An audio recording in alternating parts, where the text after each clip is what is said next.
Hey everyone, it's KennedyHawk from the MCM team.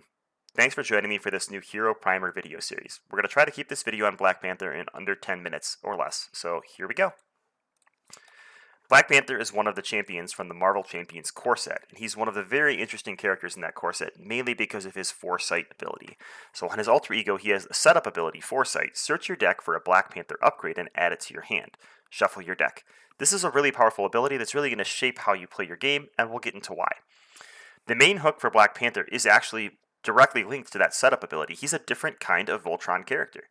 He's going to go grab one of these 4 Black Panther upgrades, Energy Daggers, Panther Claws, Tactical Genius, or Vibranium Suit, and that gives him a lot of versatility. If he needs to defend and heal, maybe you grab your Vibranium Suit right away so you can sustain hero form.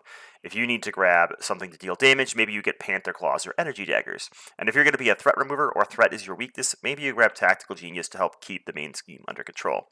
Either way, these upgrades have nothing that they inherently do on their own, but when you play a Wakanda Forever one-cost tactic event, you resolve the special ability on each of these upgrades.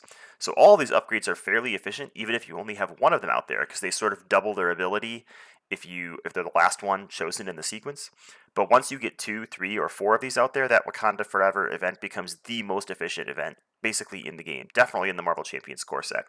So it's definitely a fun thing to do. But one of the tricks I've had to learn is to not wait until I get all 4 upgrades out to start playing Wakanda Forever. It's useful even at 1, 2, to 3 upgrades. So Black Panther's main hook is versatility. You can fill or complete whatever role is needed for your team. So his key cards, these are the key cards in my opinion, are Shuri, who's able to search your deck for an upgrade and add it to your hand when she comes into play. So you can go grab whatever Black Panther upgrade is needed at the time.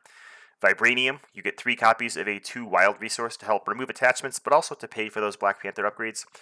Golden City, some of the best card draw in the game. Alter Ego Action, exhaust Golden City, draw 2 cards. This means when you flip down, you drop to your hand size of 6, and you start your turn at 8 when you exhaust Golden City, which is pretty amazing. And obviously Wakanda Forever, which we've already gone over.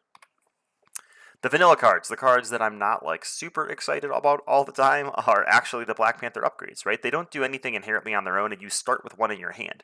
So you've already got that card basically on the board after round 1, unless you're using it as a resource. And getting that 4th one out there, while it's very exciting, it might be something as little as if you get Energy Daggers out there and the board's under control, it's 1 extra point of damage per Wakanda Forever. That's not a very good 2 resource cost investment. It is over the length of the game, especially if you can get them early, but later in the game, they kind of just end up being resources for me. And then the trap cards, in my opinion, Ancestral Knowledge. So this is an alter ego action. It's 1 cost event. Choose up to 3 different cards in your discard pile and shuffle them into your deck. This is a really good card, but you can't choose 3 different copies of Wakanda Forever. You have to choose 3 differently named cards. So a lot of times it's Nick Fury, Genius, and a Wakanda Forever. And this can be very strong, but I don't know if it's worth flipping into alter ego form for. I've seen a lot of players flip down, try to play this card, and then end up losing because too much threat gets placed on the main scheme due to that flip. So I think it's a little bit of a trap there. So the hero overview for Black Panther. He's okay at everything, but he's the master of nothing. He's not the best damage dealer. He's not the best defender. He's not the best threat controller. He's not the best ally spammer. But he's sufficient at all of them, and he can kind of fill whatever gap is needed depending on what the encounter deck comes out.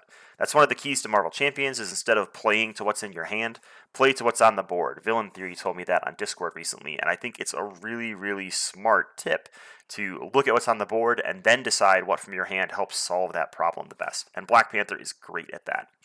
His strengths, he doesn't need to flip. He gets a big advantage from it from Golden City, but once he's set up, he's fairly self-sufficient and can stay in hero form. He has a big choice at the beginning of the game and efficient events that allow you to make decision-making throughout the game, which I think is really, really powerful and entertaining as a hero. So Aspect Primer. Let's talk through some Aspect cards that work well with Black Panther. So I just remembered how much I love Mean Swing with Black Panther while I was making this presentation. So Mean Swing, when your hero makes a basic attack, exhaust a weapon upgrade on your hero to give +3 for that attack. Panther Claws and Energy Daggers are both weapon upgrades, so right from the get-go, you can start with a weapon in your hand. There's no searching for Yarnbjorn. There's no searching for hand cannon. Awesome efficiency right there. Again, Yarnbjorn, once you have your Wakanda Forever 4 setup upgrades set up, there's 2 attacks in that sequence. So you can now pay 3, and you get to trigger Yarnbjorn twice during your Wakanda Forever, which seems really, really good for spreading damage around. Hall of Heroes, obviously, if you're going to flip down and use Golden City, you know what's better than drawing 2 cards? Drawing 5 cards. So if you can defeat enough minions, Hall of Heroes becomes a huge boost for Black Panther. If you're starting your Alter Ego turn with 11 cards in hand, you're probably going to play 2 to 3 Wakanda Forevers and really just control the game. Relentless Assault needs a kicker. He has a resource that is a Devil Wild that makes it very, very strong for getting rid of minions, so you can push more damage onto the villain. And things like Counterattack and No Quarter are some of the newer cards that I think are really interesting with Black Panther. So Counterattack, he can take a lot of damage, deal it back to the villain, and then heal that damage back up with Vibranium Suit, basically turning that damage to Black Panther into even more damage towards the villain, which is very strong. And No Quarter, I think in a deck with Mean Swings and with Skilled Strikes, this can be a really powerful deck. The problem is you are going to be discarding some Vibranium and Wakanda Forevers while you're going through this. It's really hard to thin a Black Panther deck really, really thin. But I still think it can be worth it because cycling your deck faster and getting those Mean Swings is going to make up for the deficit. All right, Justice. This is the one probably with the least synergy, but that doesn't mean it's the worst aspect for him. His thwarting Black Panther upgrade is by far the worst of the 4, but that doesn't mean it's bad. And I think that he can work really well with Thwart. He's got a base 2 Thwart, so Heroic Intuition gets him up to 3.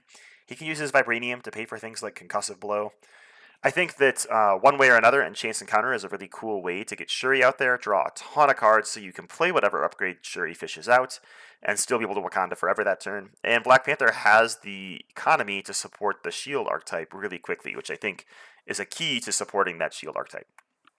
For leadership, there's obviously the strength in numbers game that you can play. If you get enough allies out there with Triskelion and Avengers Tower, you can Wakanda forever and ever and ever and ever and ever. You can use Rapid Response to recur Shuri and make sure you get all your upgrades out.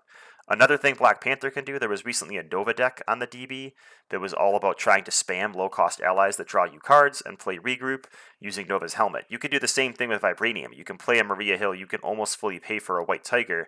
You can draw a ton of cards with those characters using Strength in Numbers, then play Regroup, block for everyone, and bounce all those characters back to your hand, playing them turn after turn after turn again. You're probably also going to be able to afford Wakanda Forevers in that because you're drawing so many cards that I think that this could be a really cool, fun archetype. All right, for protection, this is another one where he's got good synergy. He's got Retaliate. He's got a way to heal. But to be able to heal, he needs to take damage to be able to use that Vibranium Suit to deal damage. So one archetype you could use is Armored Vest with Never Back Down, trying to do that defend and take no damage sort of path. And I think that works okay. You're probably going to want to pack a couple energy barriers to make sure when you miscalculate slightly from the boost card that you're not missing all your triggers. But it makes it really hard to trigger Vibranium Suit, so you're probably not going to bring it in that setup. The other setup is things like Sidestep and Jump Flip. That's my preferable way to play Black Panther right now, is I can just use Jump Flip to avoid some of the damage. I still get to use my 2/2/2 stat line on the hero turn, and if I pay with an energy resource on top of that, I also get to remove threat from the main scheme, which is probably the thing that's the hardest for me to control in Black Panther protection.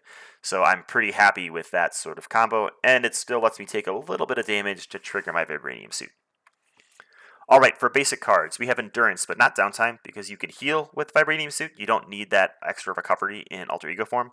Assess the Situation is just going to help you cycle your deck faster and find more Wakanda Forevers. And I think the enhanced resources are really important for Black Panther. His best event is Wakanda Forever, and it costs 1. And his other best card is Vibranium, which provides 2 resources, so that's kind of at a mismatch there. But if you use your Vibranium to play an enhanced resource, and then spread that resource out over 3 turns, you can basically drip into 3 Wakanda Forevers over time, and that makes it super efficient. Alright, so the theme of Black Panther. Black Panther first appeared in Fantastic Four, number 52. He's been around the Avengers for a long time, but he often brings storylines back to his homeland of Wakanda. Vibranium is a precious resource that villains and heroes often fight over in the 616, and it's central to his character, which is well represented in his kit, but it's kind of bland. It's just this wild resource that everybody wants. T'Challa often has to balance heroic and government duties with his mantle as King of Wakanda, and I don't really feel that in his kit, unfortunately. I mean, he has the King trait, he has that ancestral event and the Golden City, but none of them feel kingly. It's just, generic events slapped onto a king theme, which is a bit of a bummer for me, but not the end of the world. I still think that he's a pretty fun character. Alright, so on to our patented archery scale. We're going to judge things on power level, decision making, aspect viability, thematics, and fun factor.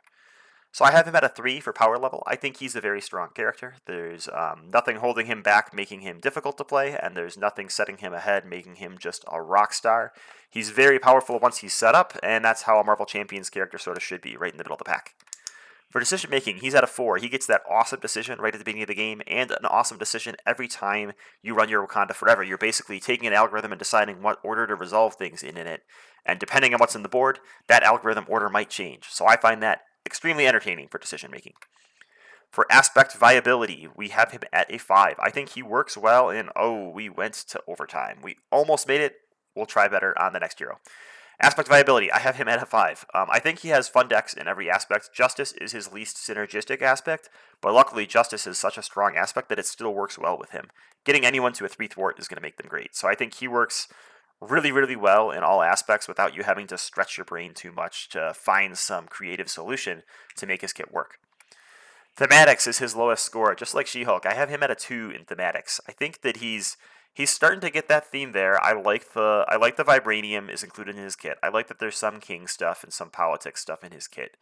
But overall, like the sequencing of things in Wakanda Forever, nothing about that feels like Black Panther to me. I don't see him doing these sequenced attacks that like require him to decide what to do. I mean, he is a tactical genius, which is great.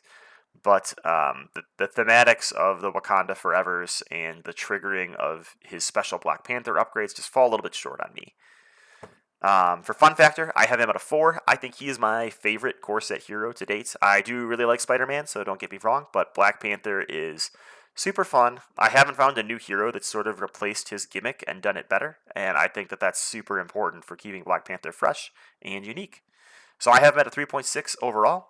Sound off in the comments below. Thanks for tuning in for this video, but I would really like to know what your favorite Black Panther deck is, what aspect you think he pairs best with, or even what new cards you're most excited to play with him from the previews or from recent releases.